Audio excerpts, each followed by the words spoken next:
You're listening to the Mannered Podcast. There's an old saying in advertising, make 'em laugh, make 'em cry, but no matter what, make 'em buy. Well, my guest today has mastered all three, sometimes in the same 30 seconds. He's an ad man, a comedian, a producer, and a student of what makes people tick and laugh. From his early days selling radio to producing Super Troopers 2, from stand-up stages to boardrooms, he's proven that the line between funny and effective is thinner than a media buy in 2025. Today, we're diving into the funny business of being human, exploring how comedy and advertising both rely on timing, truth, and just the right amount of awkward. Because whether you're trying to land a punchline or a client, it all comes down to the same skill, knowing your audience. So buckle up, this is Mannered, and today's guest is the one and only Andy Juett, president of Ad Chief, comedy producer, and professional observer of the human condition. Andy, welcome to Mannered. Thanks, Sean. It's awesome being here. For those of you, this is an audio podcast, but, this isn't like a Joe Rogan lair where I'm sitting right now. I'm in Sean's podcast studio. If you're on the other side of things, it's not Mark Maron's garage. It's a little shed.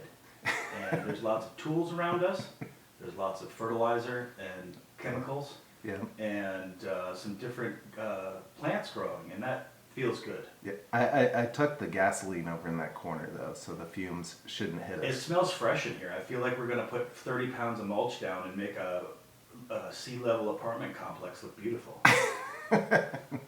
Yeah, it's going to be nice for planting season coming soon. So it's a beautiful place. Of course, I'm kidding, everybody. Big reveal. Sean has a nice studio. It was a gag. Yeah, and I do wish this was video because, you as always, you look dapper. Thanks, man. I kind of look like I have a corduroy vibe going on. It's like a adjunct professor at Metro State that teaches like marketing, but like a weird kind of marketing. Yeah. Like funkier than, something that our parents would be like, wow, that's racy. So he serves ads to people who love pornography. Great. So you definitely look like you could be the logo for a fall festive coffee drink. Yeah, no, I look like a big cinnamon stick with a bow tie minus the bow tie. Like if young Sheldon got laid as an adult.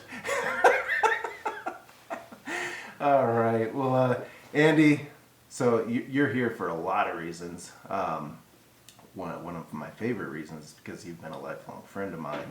Yes. Through all the stages. As I've grown up in the advertising world with you, literally, and I've been more in the audience on the comedy side of your business, you are the perfect guest to really represent, I think, what this show is really all about. People might hear the word mannered and think that this is maybe a show dedicated for the Karens of the world, to really just teach us how to behave and how to act accordingly. It's not really about that. It's more about how our manners really differ from different environments and from classroom to job site.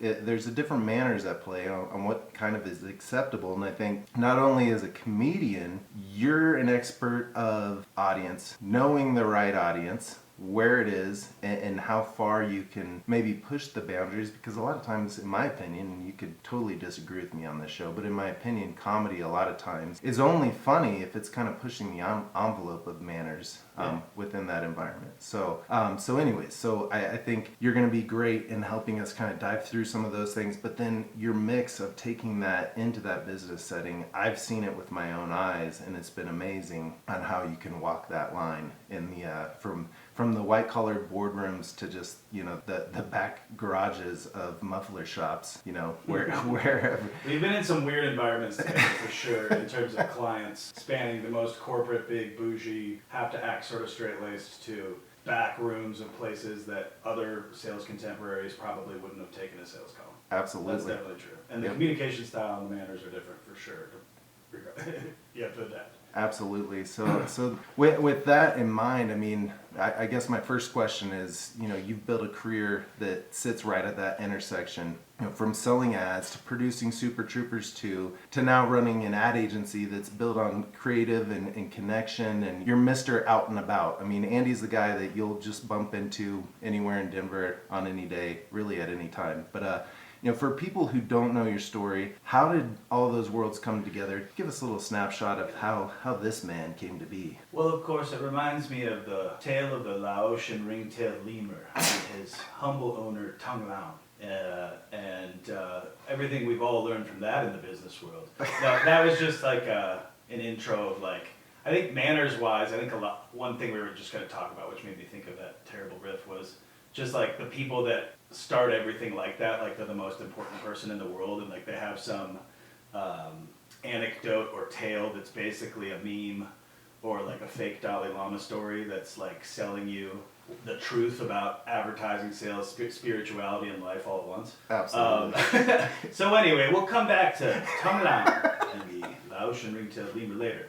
But the answer is, my beginnings were when I grew up in Detroit, Michigan. I was born in Washington, D.C., but I basically lived my whole childhood up until adulthood in Detroit, Michigan, suburbs and otherwise. And I just was always raised with people that showed me really funny movies and TV shows and all those things. And, I was like, man, it's when you live in Detroit, I feel like you probably feel this way coming from Kansas. It's when you're growing up, you think that stuff is so far away and so removed from even a possibility. There's some magic elixir to that, right? And or some key that is unattainable to get into doing anything.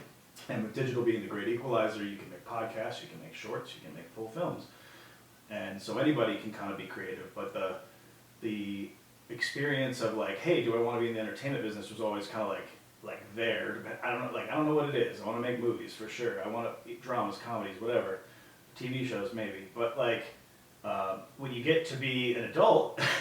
You realize, okay, that while there aren't magic keys and it is totally a penetratable business like any other business, it's not just automatic. You kind of have to immerse yourself in it like any other business. So as a young father in the middle of college, I had a baby and got married. So my path was unconventional, unplanned. Holy crap, what do we do now? Got married and had a child, and then later had another child after we got married, and had a wonderful young adulthood. But what it didn't allow me to do was go directly to Hollywood and sleep on the couch and be Matt Damon and Ben Affleck writing a cool screenplay and getting signed, as indie artists that you could still get signed like that back in the day. And I mean, you can now, but you know what I mean? Mm-hmm. It's more it was sort of more Wild Westy for, in particular, films that weren't just big, tentpole studio film type things. I just wanted to make cool movies, make people think, make people laugh, all those things. But you have a baby, you go, oh, wait a second, I can't make 30 grand and do a play at night and learn how to do stand-up or take acting classes and learn the Meisner method and blah, blah, blah, and also run a family. Mm-hmm. So what I did was, I did an about face. I started at Boston College, good pedigree school, blah, blah, blah, upwardly mobile vibes, the East Coast and so forth.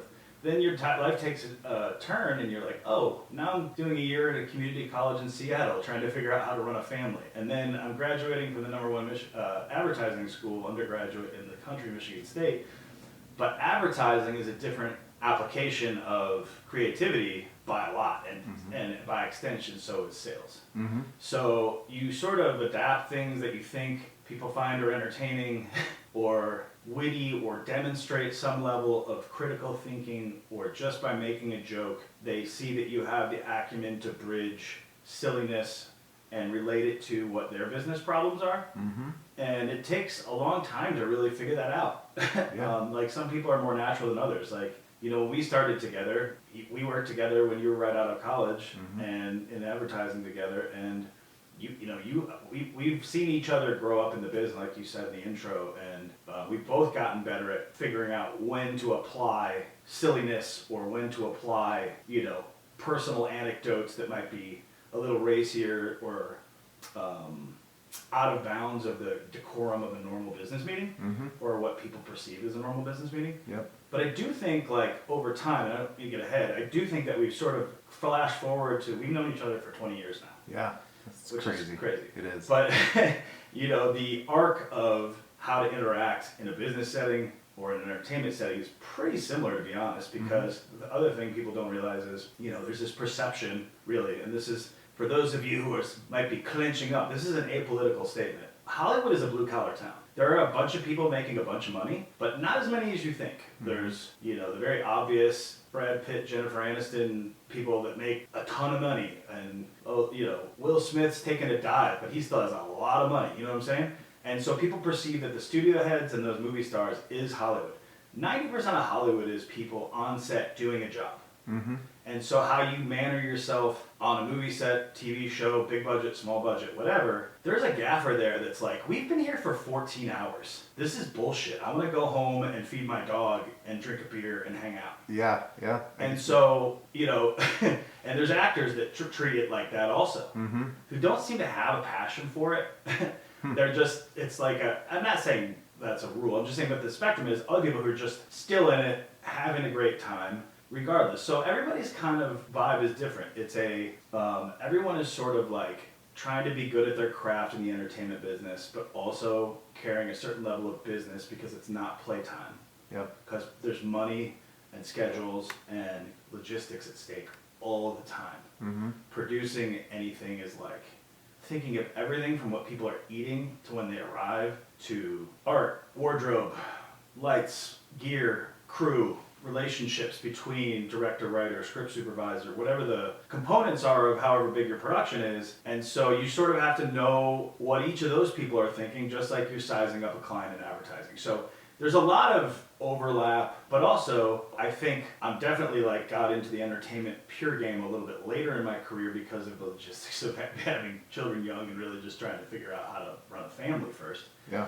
And make that sustainable when it's not just you're responsible for. Yeah. And but I do feel like I'm a better entertainment person because I'm sort of I do a lot of different things because Yeah. you know it's a bit of a curse. Like I'd rather just I'm Daniel Day-Lewis and only act and people you know see that. But like I like to act. I like to produce and make something that was going to be pretty good on paper come to life and be great. And so. And you would look good with a Daniel Day-Lewis ponytail, by the way. Yes, I have a turquoise earring I'd like to try, and I'd like to be a method biker in New Mexico, but Daniel Day-Lewis style, like just really go method and you know ponytail out for a while for sure. you should definitely give that a try. So Andy, do you think which paved its way better for you? Did comedy help you in the business world, or did the business world help you in comedy? I think both, right? I mean, the obvious answer is both. What a thought-provocative question, Sean. Episode 3, Sean Rhoads is locked in, everybody. Dropping the question mark bombs. Hope your golf pencils are sharpened and you got a little steno pad because this thing's going to be worn to a nub in minute 30. But yeah, no, I think comedy feeds business and business feeds comedy in terms of behavior because like in business, you know, you and I have been in some really funny meetings where it's like, or like on the flip side, let's talk about when Sean and I started, we were both in the Colorado Springs market. Like it's not my first market, but it was basically my first market for a long time, for an extended period because I started in radio in Lansing, Michigan.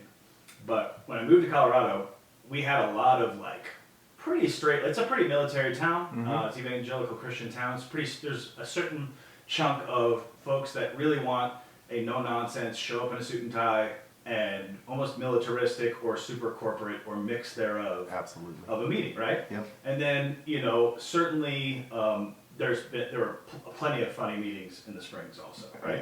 Yeah. Where it's like you're going to like some of the best. Not really a vape shop, but like some weird strip mall where you're like, is this even a business? But like the vape shop strip mall vibe where there's like 9 vacancies and like 3 real businesses. Yeah. And you're like, even if we do a good job advertising, is this going to be okay? Yeah. And in those meetings, you can kind of like adapt to that and go, okay, this guy is a labor of love business, and he's in this space because this is maybe what he can afford, or he's strategically here for other reasons, and you respect that, whatever that arena's behavior is. But in Denver, a lot more funny meetings, because I think there's a lot less suit and tie, shine shoes meetings. There's a lot more guys got a Patagonia and a button down on and owns 10 Airbnbs in Vail and needs to sell 80% more in 3 of his Airbnbs, and how are you going to help me? Yeah. And that's over beers and maybe other. Yeah. So it's just like the gamut of how you interject humor. You know, you be a sociopathic freak and be like, well, now we're in the military, so I'm going to start talking about in a military cadence and be inauthentic. No, it's like you can be funny with somebody in a military cadence or military audience, but catered to their sensibilities. Yeah. And same thing with, you know, an independent or big business in Denver or LA or Chicago or New York or Detroit, where, you know, might have a younger decision maker and they want to be laid back, and because they're going through crazy days like you are, and they want it to be light and for you to not be a robot. Yeah, absolutely. Well, and I feel like I have some of the aptitude to quickly size up my audience to an extent, but there's nobody better in the business than you. I mean, there have been some times where I'm a little, you know, I'm straight-laced. I'm more like heart of Kansas. Andy got a little more of the edgy, you know, East Coast being in Michigan. But, you know, for me, you know, I'm part of this show. Yes, the most edgy state in the union. Yeah. Anyway, keep going.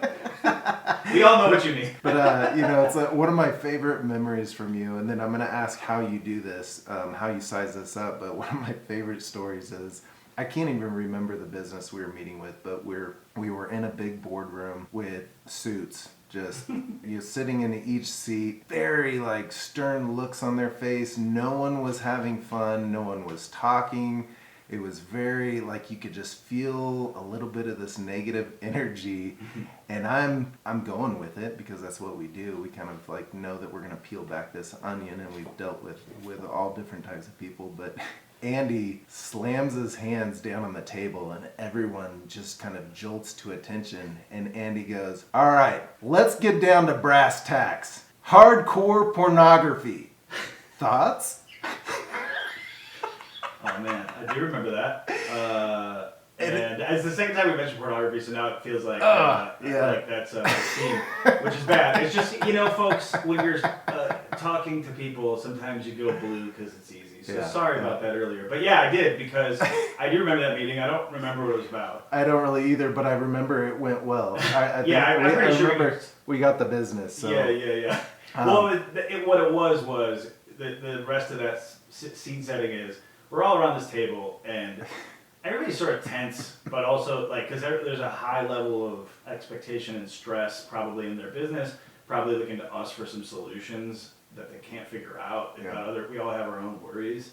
And so sometimes when you see a quote edgy comedian, they say the worst thing ever, but like say like Jeselnik or Anthony Jeselnik or something like that, you can see in his eyes that there's a wink and a smile. Yeah, yep. Same thing with an audience. When you're being a presenter of any kind, either serious or funny, you can kind of have to assess the audience and go, they're being really straight-laced, but I can tell this person across the desk from me or whatever the scenario is looking for a little balloon pop. Yeah. And so I don't remember what that meeting was. You don't either. I do remember it all just being like, kind of like in, this is so bad because now we just sound like our dads talking about old movies, but like in Caddyshack, when they're all grumbling before the big finale where they're about to go play 18 holes to find out who wins. It's like, gentlemen, you know, the rules, blah, blah, blah. And the slamming my hands down on the table and interjecting a non sequitur. If you don't know what that is, look it up. It's very helpful in popping balloons because it throws people on their heels. It's a thought that kind of just is incongruous with what's happening to reset your environment so that people can kind of listen to you in an open and new way because their guard is a little bit more down now. Yes. And so just yelling out nonsense or well-timed, not obscenity, but like something that like kind of jostles people into place, you know, you got to have a level of familiarity. Not at all advocating to be bombastic and ridiculous with somebody who's like barely wants you in their office. Yeah. But if you can feel like the other business owners, just their people, and they're trying to put on a professional front, but they'd love to break down some walls with you and talk authentically about their business's problems, but they don't know how to do it. As a good salesperson, you can turn the tables by, you know, starting to tell a fake story about the ring-tailed lemur, and then they're like, "Wait, is this going somewhere?" It's like, "No, man. I'm just trying to get your I'm trying to get you back on this topic about why you're not doing well in this area of your business." And they're like, "Oh, okay, great." I think that we underestimate with how inhuman modern society can be, and this isn't a anti-technology message necessarily, but it's, you know, as things get increasingly kind of digital, in terms of the amount of time we spend with our devices or any of that stuff, and how we do business. The human face-to-face interaction is the 100% thing that separates Ad Chief, my ad agency, from some program where you dump in your business stuff and that writes you a ad campaign and tells you what stations to buy.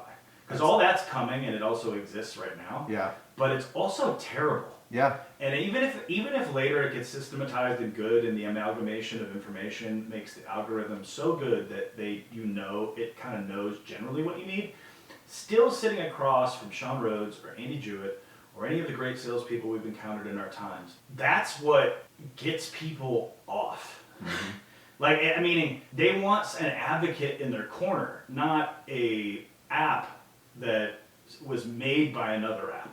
Absolutely. They want to know, like, hey, Sean knows I'm a car wash. Sundays and Saturdays and Fridays are great. How do I get people in on Mondays? Obviously, that's like a generic and bizarre example, but I'm just sort of, whatever the metaphorical or analogous hole in their business is, they want to talk about that. Or they want to talk about, you know what's destroying? I'm selling so many sedans, but I can't sell an SUV anymore because of gas, or whatever, you know, whatever the client is. And you go, well, you know, you make some well-timed nonsense about, you know, anything in their arena, and they're like, oh, this person's listening to me. Maybe they read about my business. Yeah. You make a reference to someone else who works there, or the terrible CEO, or that you can kind of bond over, and you're not really being a shithead about any of that. You're just sort of being honest about the moment and being a person, and that kind of helps unlock, like, hey, this person actually cares about me. And I think, Ad Chief is like that, I think, and that's the reason we have business. Yeah. One of the big reasons is we care more, because it's the most business lingo type thing, but we care more. Like, we care more than some big cold agency that's trying to sell you a digital schedule and then justify their existence by showing you data that told you it went well. Yeah. We're trying to increase sales. Yep. We're trying to increase whatever. So it's like, if my metrics look like crap, but your business is up, dope. Yeah. If my metrics look like crap and your business is in the toilet, all right, cool. I can't convince this person or myself that my stuff is working as well as it should, and I shouldn't act like that. Yeah. Because that's not gonna build long-term relationships either. Because you just have to be real. Yep. Yeah. And your balloon pop analogy, I mean, that's, if anyone's in sales or advertising or really anything in the world, write that down, please, because it's so true, and especially nowadays when everyone is walking around through this fog where they're just, you know, once again, this show, mannered. Sometimes we can follow order too closely. We can just get in this grind to where we're just following the manners of the world that we live in, and we're not looking outside. We're not popping that balloon every now and then to just shake, you know, like you said, just snap back into reality, basically. When you say that, and you mentioned Caddyshack, it reminds me of one of my favorite things from Bill Murray, where Bill Murray, you know, there's been the legends of Bill Murray where he's, you know, walks up behind someone at the urinal and puts his hands behind their over their eyes, and they turn around and he's like, they'll never believe you. You know, it's like, you know, his whole reasoning for doing that is he always said he wanted to snap people out of that fog, that funk. And so Yeah, you're right on. I mean, so with that element of that mixture of comedy and your business sense, I mean, you've created yourself into kind of a superhuman of both. Well, that's What impressive. what are some of the things though that set you off in that business environment of manners that that are kind of staples that we should follow it and etiquettes and things like that that aren't followed? What are some things that set you off? I think I touched on one of them, but I would say two things come to mind just in the flow of this conversation. One is, and I'm bookmarking them now so you can bring me back on the tracks when I don't remember what I just said, but the two things I would say, one thing as a topic is conformity, and the other thing is inauthenticity. And what I mean, the two things, one is conformity in the sense that like, I'm sort of building off what you just said about everybody kind of starts at a square one of their own personal order and their own personal dynamics culturally and how they were raised in their family culture, what the industry they're in kind of dictates a little bit of that. And everyone, even now, like everyone's got the same smartphone. Everyone's kind of wears the same clothes.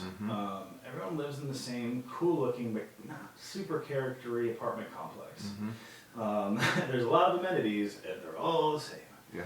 And so when you go into a meeting and you slam your hands on the desk and say something funny while they're stressing in their loafers, it helps to not conform and not just be another salesperson that's sort of feeding them everything they've already heard that day. So to me, it's like in art, right? Yeah. Back to your intersection of art and business or sales or advertising or any of it. It's like if you present in the way that you're expected to present. Everyone has a nice donut and coffee and shakes hands afterwards and exchange emails and taps their phones together and gets their contacts and writes the 10 bullet points they're going to come back to, and everyone goes on their way, and then they have another meeting like that, another meeting like that, another meeting like that. And that's the stuff that makes us all want to jump off a bridge. Yep.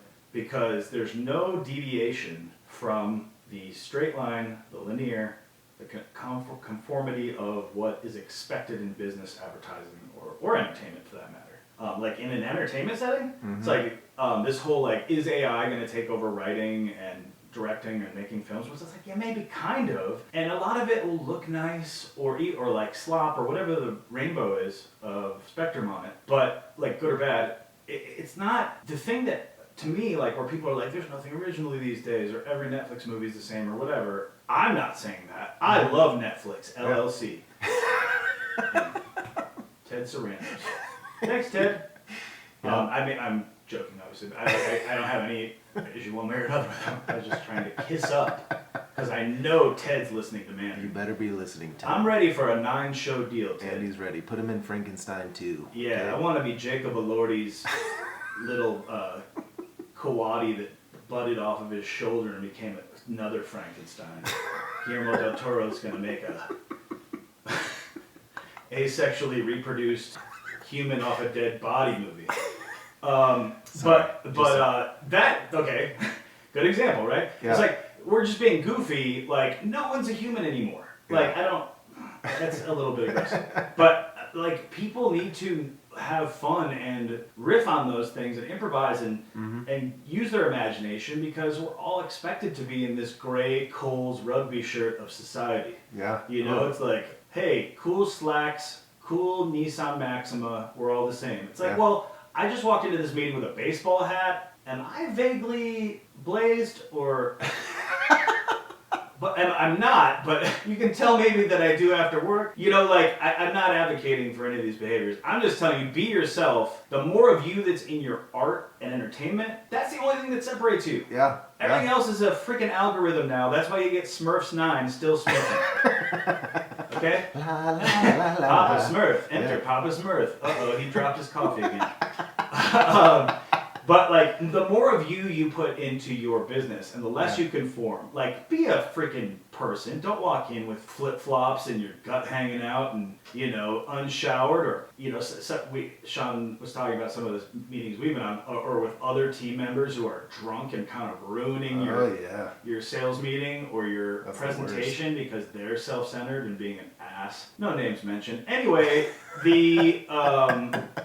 the concept of not being the most in-a-box person ever, reading every piece of propaganda of every industry and every political party and every religion and every corporation that's on the internet all the time and trying to fit into some algorithm that will get you somewhere, that is the death of you, and by Lincoln Log pieces, the death of society. Gosh, I cannot agree more. I mean, it's so funny, Andy. This, I started this podcast really is just kind of a fun idea, but every single episode I've done, it's come back to this idea of humanity. And it's funny how manners just directly kind of take the conversation always back to humanity, right? I think at the core, that's kind of what it is, right? It's like we all learn these behaviors. It's learned behavior is what manners are. I mean, there's places around the world that things that we think would be completely uncouth are perfectly normal because that's just the learned behaviors. And so when we sit here and we talk about these things, and that's really what it is it's almost like we need to form new manners in a lot of ways, or go back to some of the old ones, intertwine things that were working once that don't exist anymore. But yeah, you're absolutely right. It's just I see it. We all see it. And you invented my first piece of merchandise. I'm gonna pump out the rugby shirt that says same old piece of shit. Yeah. So yes, it comes in navy, khaki, and white with yellow stripes. Yes. It comes in all the shades of a new housing development. That has no soul. Only sold on Temu. Yeah, that gray that makes every little townhouse look gigantic. Gosh, all day we could sit here just come up with the merch ideas. Sean, I think so I'll get off my soapbox, but since you asked, the conformity thing is what? Be yourself, like really overly inject. I overly inject what makes Ad Chief different. Right? It's experience, it's what is your cash register doing? We care more, and you're going to always get a hold of me or one of my team, and it's going to be a great experience because we actually care about the results. We're not just going to take an order and never hear from you again, or create a cool piece of production and get a check, and it's gorgeous, and it doesn't work. And then the second thing I was just going to say was the inauthenticity. And this is the topic where I'll just say a few words, and then you can vomit back, because other type of inauthenticity I think that exists is when people don't really have any skills in the sales arena, and they pretend to have skills, and they are playing the caricature of a salesperson, and they think that is, as one of our former sales managers used to say, it comes in the form of delivering cookies. And it's just like, where it's like, hey, but I've been here every other week with coffee and donuts and gift cards and, baskets at the holidays and whatever. And it's like, yeah, but you're not doing anything for me other than cookies. You haven't delivered any value. Delivered, like I can get cookies. It's cool. Like personal touch is dope. Like, we love the cakes. Gifts for clients. Yes. Oh, well, maybe we should talk about that. Gifts for clients and taking them to the game and all. That's awesome. But that can't be the only thing you're doing, because ultimately that doesn't last. That you have to be yourself enough to inject yourself enough into their business to be indispensable and not just a professional visitor.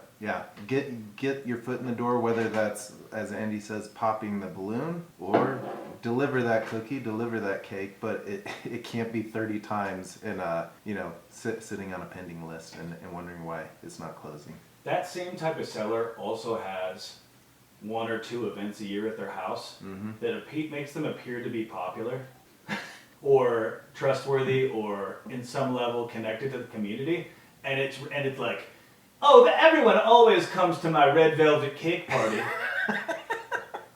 And it's like, what? Sorry. It's like, well, I make all my red velvet cakes and cupcakes and muffins and little biscottis, and we all just have a red velvet time, and everybody loves it. And meanwhile, everyone at the party's like, I'm here for business obligations. What's this red velvet cake about? I'm trying to replace some other things with red velvet cake, so it might not be translating. But that's the beautiful thing about audio. Fill in the blank of your own experience of what feels inauthentic when you're sort of invited to these like keystone annual events at a kitchen table ad agency's house or a corporate ad agency's party where they're like, oh, we always do fall cleanup. And it's like, yeah, fall cleanup's cool, but like, if it's just about showing how good of a guy you are or gal and whatever, and it's not about the actual thing, eventually that just, it comes home to roost. Absolutely. Gosh, you're going to make me do a lot of editing, Andy, of taking my snorts out of here. Either that or I have to get the Mannered Podcast mascot, Oinky. No, we're both putting ourselves into the podcast with our guttural and nasal snorts. I think that adds to it. Oh, well, I don't know if we can use that as a segue or not, but Andy, I want you to take us somewhere where a lot of us haven't been. It is a completely unknown world to us, Hollywood.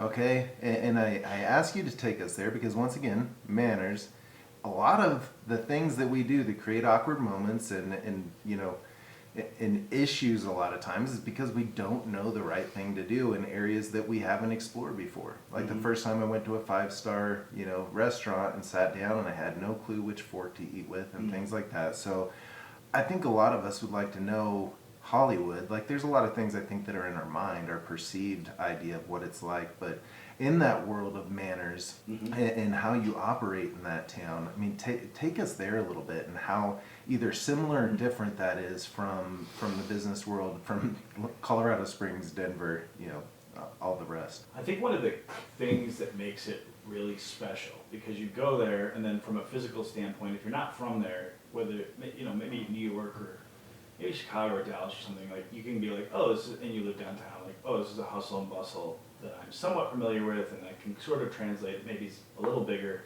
but it's close. Coming from Detroit and feeling far removed from all of it, and then growing up on the West Coast, or on the west of the Mississippi, in Colorado as an adult, mostly.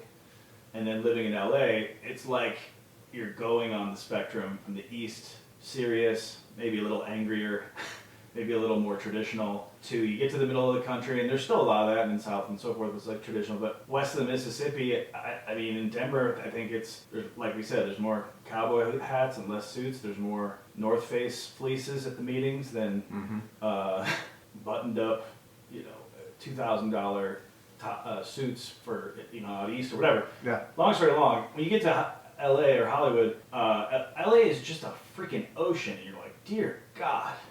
Yeah. I'm not really depressed. I'm just everything. I'm like scared, depressed, overstimulated, whatever the combinations are. It's like, it takes a minute to get recentered to have those communications that you're asking about. Yeah.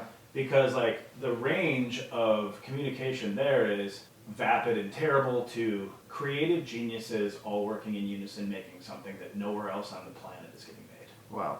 Yeah. And so everybody there is mostly motivated by making stuff that's cool.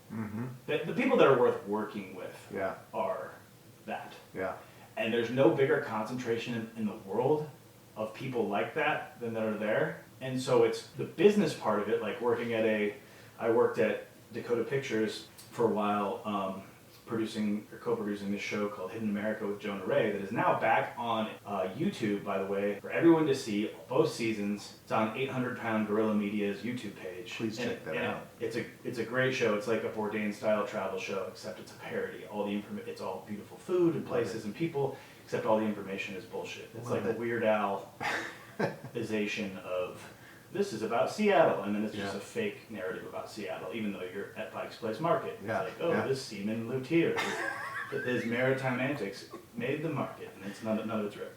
Anyway, the working at Dakota Pictures was awesome because everybody that's there is different. Some are more serious than others, but everyone's there because, Troy Miller runs a great office, and they're all there to, like, kick ass and, like, make their mark and express themselves with their camera, with their sound equipment, with their costuming, with whatever. And the creative nexus of everybody being, like, moving in mostly one direction to make something really cool is intoxicatingly wonderful. Yeah. It's like, this freaking receptionist is not going to be a receptionist forever. Yeah. She's going to be the #1 set dresser in Hollywood, making props that, the Frankenstein guy will be waving around in America. Yeah. Yeah. So a lot of passion. Yeah, there's just people are there for the love of the game, and some of them make money. Mm-hmm. You know, 80-90% of that town, it's very expensive to live there. Yeah. Are all, including giant people where you're like, really? They've been in 40 movies. It's like, yeah, they get paid scale every time. It's a job for them. Everyone knows them, and they're not making tons of money. Wow. You know? So I just love the creative spirit of LA. Yeah. Even though the business side of it, on the real big business side of it, is pretty, it can be very difficult. Yeah. Yeah, I can see that. And so did you have any slap in the face moments? Like this ain't Colorado. Oh, every day. Like, I used to joke, like, you would leave the house and it was like a $25 tax because you got to pay for parking. The coffee's going to be $14. Yeah. And whatever. So just environmentally, that's one thing. And communication, I would say there's a lot of meetings where we're pitching this show. I shot this pilot a couple years ago. Big people in it, I'm in it, produced it, really proud of it, raised the money ourselves. Could still be a show, who knows? If someone wants to buy it, please reach out, I'm available. Please reach out. It's got big stars. Anyway, and me. And then, and it was written and directed by this great guy here. And so all these elements are in place, and then you have to go sell the show. That's really the obligation of the producer. So in that way, I've failed so far in that checkbox of the production because I need to sell the show. Not only make the great show, not only finance it, not only make everybody want to do it. And it's a great show, by the way. I mean, it really is. It was a pilot called Offline. Did well at some festivals, and it was with the Broken Lizard guys and a great French actor named Mathilde Olivier. She's in the movie Overlord. Incredible. If you haven't seen her in that, she's great, and a million other things. And it was directed and written by Gabriel Dorn, who's a good Denver film maker and has a great company called Denver Film Company. You should check him out. Back to your communication question, we get in a meeting with like a pretty high power agent, and they say to you on the phone or in a meeting, "This is genius." They flatter you and give you maybe like the least authentic shit you've ever heard, because I'm a rube from the Midwest, I'm like, wait, really? Did I make it? Is this it? And you know, first of all, that's a whole illusion. So the making it thing is a whole silliness thing. That doesn't really happen. Yeah. You're either doing what you want to do in life or you're not. And sometimes a lot of those people make tons of money, and they've maybe made it in a label that you can say making it.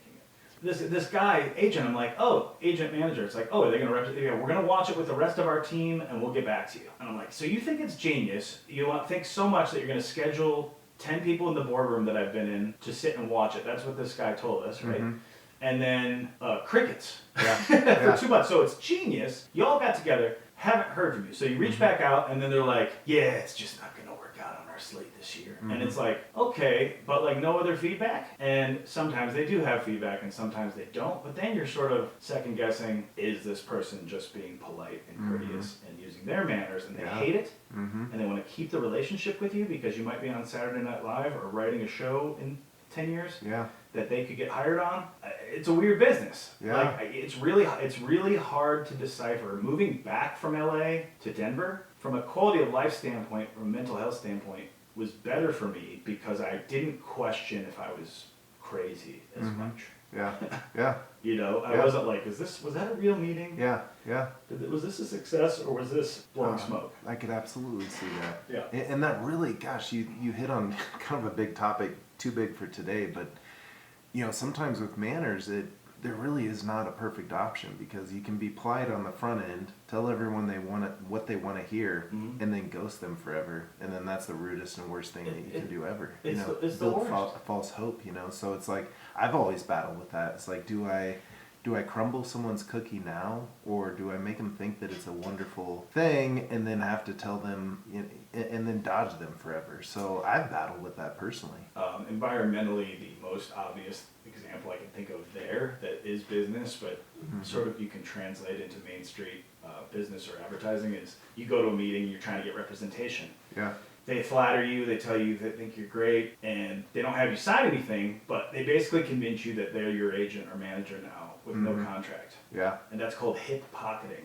So they're basically like keeping good relations with you without making a commitment to you. They're keeping you in their hip pocket. Hip pocketing. And so there's a lot of that. And in business, there's a lot of that too, and in advertising, where you're like, oh, oh yeah, we loved it, we'll get back to you, whatever, and you think you've hit a home run if you're not seasoned enough to see through the nonsense. Yeah. That they're trying to make you feel good, but don't have any intention of doing business with you. Yeah, I can absolutely Or we'll do see it that. later when it fits their schedule. Wow. Yeah, I can see that. I think that happens everywhere, but Yeah. I can see how it happens even more in that environment. So well, that's really interesting. I might even do like an Andy dumper, as you would say, like a two dose Andy. Get ready dumper. for a podcast dump, everybody. Podcast dump. Andy Juett 2 podcast dumpers. Before there was Cal Raleigh from the Seattle Mariners, Big Dumper. Yeah. I was saying Big Dumper 25 years ago. So thanks for taking that, Major League Baseball. But I really could, as you know, I mean, I could sit with you for an entire year and have a good times. But as we get through to some rapid fire rounds, I want to just kind of explore your mind and just really probe it, kind of like like electrical pulses, just getting instant responses from things. So I'm going to ask you just random questions. So you've kind of covered some of these things, but what's the most awkward moment you've ever had, either on stage, in production, within a movie? I would say most awkward, maybe anxiety-based performance problems, meaning, like, especially early on, and even now, it's like, there are some, I did some stand-up, and not as much as other people, although I was super ingrained in stand-up comedy for a long time, and a little less so now, but with the first few times you're on stage, your chest feels like there's a phone book on it. I can see that. For those of you who don't know what a phone book is, it's like being on stage with your desktop computer on it. And for those of you who don't know what a desktop computer is, it's like being on stage with 27 iPhones on your chest. Yes, it's real sus. You can't breathe. Yeah. And it's dead ass, low key, hurtful.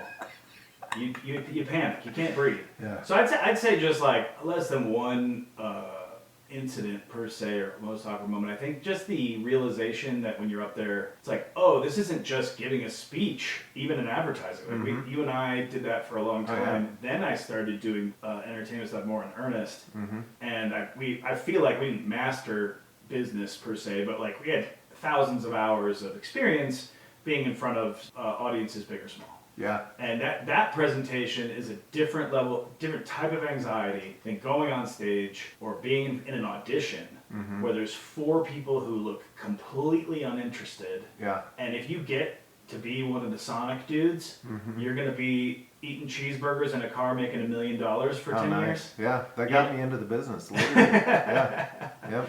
Yes.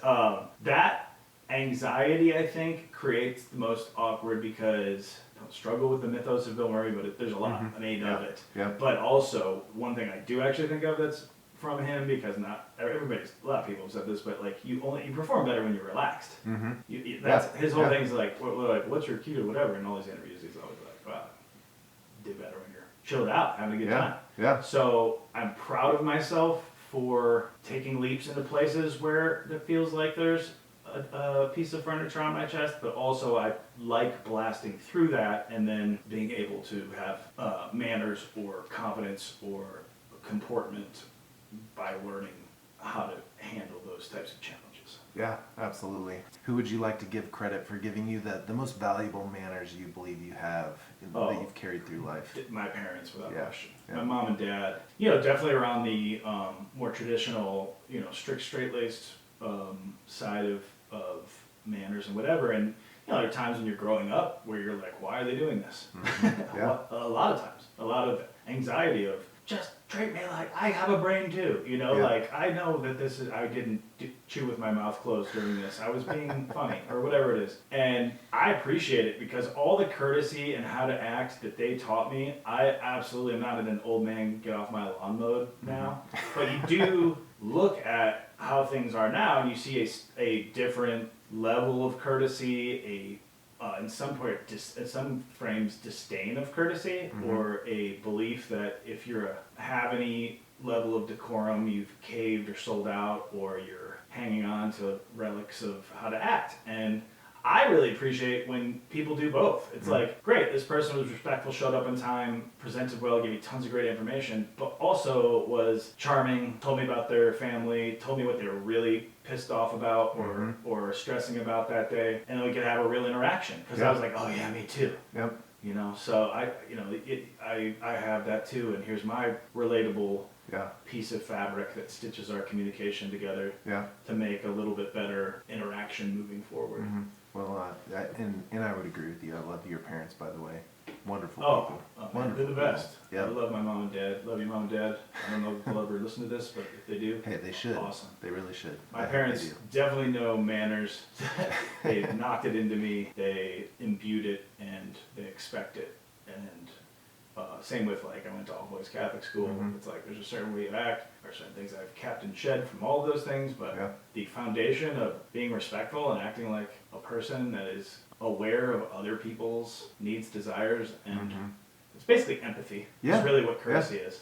Absolutely. It's really like this whole thing of empathy is weakness. I will loudly say that is the worst thought process to have in all of life, business or otherwise. In business, it's also everything. Being aware of other, is what we're talking about, is other people's manners, what they expect, other people's anything. Yeah. So You're right on. Yeah. it's taking into account that this client is sitting here and giving you your, because we're back to business, your time, their time to see if what you have adds value to their life, their business, or if you're just going to be friends. Yeah.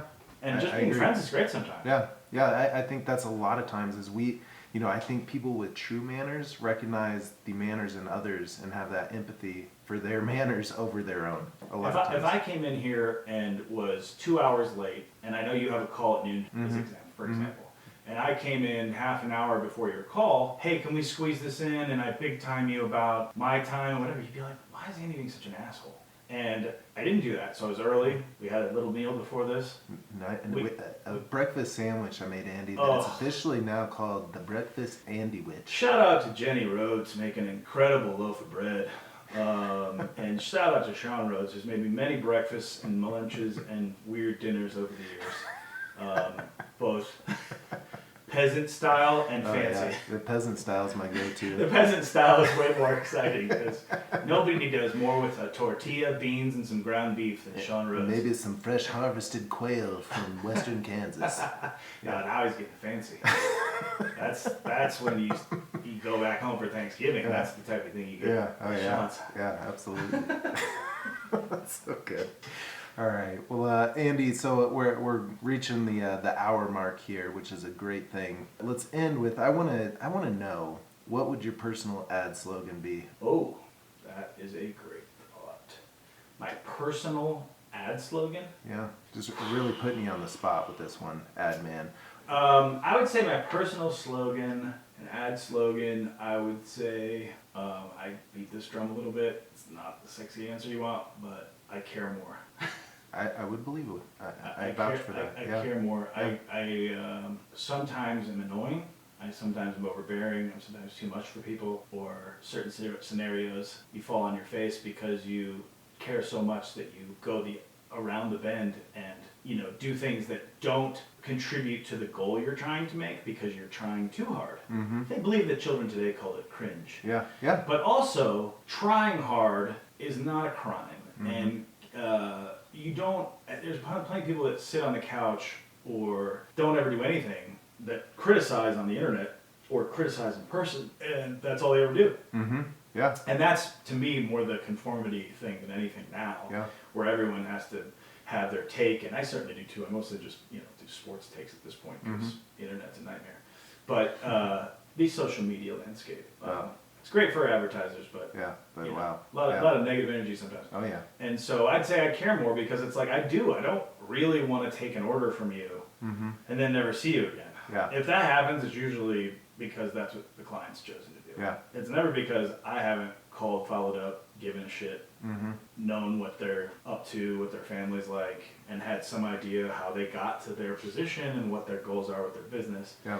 I want to know all that stuff so you know that I'm invested in your business and making great ads and getting butts to the business. Yeah. That is the bottom line. you've heard me say this in meetings, but it's 2025. Yeah. It all sounds good. It has to work. Yeah. Yep. It has to work. So Has to give a crap enough. Mm-hmm. Care more To make it so work. that you can be indispensable to somebody. Yes, I love it. Ah, Andy, I tell you, after 20 years, you would think that I would be immune to your wisdom and the way you hit the heart spot, but you keep doing it. Well, Sean, thanks for having me out to your Amelia Bedelia tool shed. It's a Rube Goldberg machine in here, guys. Oh, But gosh, it was nice to smell Yeah. the peat moss and the soil with you and Yeah. catch you, up. You wouldn't believe how we cracked the egg. It was through a series of mechanisms. I think it it's started great. with tipping a book that hit a golf ball and then rolled down the shelf, popped the egg open right into the pan. And it's so nice that after that mousetrap happens, when the egg cracks, you see that Sean has used the chemicals to make that egg yolk golden brown. Oh, yeah. So that you feel like you're eating a $40 egg. Yes, yep, yeah, it's almost an orange tint to it. Yep, Yeah. and then you realize, wait a second, it's factory farming, shoving stuff into the yolk, and I'd be happy to just have a chicken that lays eggs Yes. that doesn't eat cardboard all day and Oh, has yeah. no head. Yeah, no, we don't want any of those like million chicken farm eggs. Yeah, Food featherless. commentary is for another Oh, podcast. yeah. That's coming next. All right, Andy on the food industry. It's a whole new muckraker. Manners and Yeah. munchies, side pod. We got the you thought exposing the sausage industry was big, but Andy Juett, he's here with the jungle too. You've made not a choice not to eat pigs that were raised in a 1 by 1 square foot poop trough. But have you committed to what's in your tofu? Because when you pull back the curtain, let me tell you, it's a lot more toe and a lot less food. Not being Are you sure you don't want to change your ad slogan after that? Because that's pretty good. Yes, thank you for letting me eat the seitan wings of discourse. Yes, anytime. Jenny can make more bread, more breakfast sandwiches. All right, Andy. Well, I seriously, from the bottom of my heart, I can't thank you enough for being my guest. As always, just our history together, but your wisdom and really how you've perfectly balanced that line in life between the mixture of comedy and business, and have really, as you said, operated through it all with caring more. I think is absolutely evident of you. So with that said, leave us with, a shout out to the business community on Ad Chief. Oh, yeah. How you can help them. Yeah, so my advertising agency is called Ad Chief. It's spelled Ad, A-D, and then Chief is C-H-E-E-F. And it's C-H-E-E-F because when I started the company, nobody had Chief spelled that way. Literally, that's just it. It was just, there's a million ads and there are a million Chiefs. The football team is very popular, your favorite team. Yeah. And, there's no ad C-H-E-E-F. So you can find us at adchief.com, A-D-C-H-E-E-F.com. If you're like, hey, why don't they have LinkedIn yet? Or why don't they have a mad social media presence? I'm kind of the mindset that those things are coming. Our business is a few years old, and to be honest, I just don't love them. And I love some of what they provide, the connection, but they also provide a lot of pulling back the curtain on your secret sauce and making it public for everybody, and so that they can scrape it and make it their secret sauce. And you know what? With Sean, I love you too, Sean. Thank you for having me. You're somebody who cares a lot, and that's why you worked for me and I've worked for you. Yep. And I appreciate you very much. And I just think that, generally speaking, people are looking for people that give a shit. And, if you're willing to dive in the deep end with them, you can do a lot together. Absolutely. If there's a little bit of vulnerability in that. Yeah. Could not agree more. So, you're one of the good ones, Andy. You're maybe the good one. So. Yeah, sorry. So I didn't really end. Call me, email me, andy@adchief.com. Sorry. I'll include that. Yeah. Just reach out. We Yeah. can help get people to your business. Period. Whether I have one-off small shops and I have big-ass 20-shop things and regional businesses and international. We have some businesses in other countries. I can definitely also vouch on the creative side of things. I mean, I consider myself a creative, but a lot of that was learned from Andy. And beyond that, as he said, that portion of what makes him better, meaning he cares more, you can feel that in the process and the strategy and the creative. It's phenomenal. So just please connect with Andy and just see, what he can do for your business, because he truly is a magician with making that cash register ring. So, well, Andy, thank you. That as we're wrapping up here, once again, thank you so much for being here. Thanks to you. Thanks to my parents for teaching me manners. Thank you, Andy Juett's parents. Jane, you're a wonderful lady. Thank you to my grandparents that aren't Yes. here anymore that taught them and me manners also. Absolutely, it's a long line. It really takes a village and a history of people to teach us the things to get us through life. So at the end of the day, whether it's a punchline or a product pitch, it comes down to the understanding what makes people tick and laugh. Sometimes it's pushing the boundaries of manners to stand out. Andy Juett, thanks again for putting the man in mannered and being my guest today. Thanks to all those of you listening. I'm Sean Rhoads, and this concludes our show. And remember, mind your manners.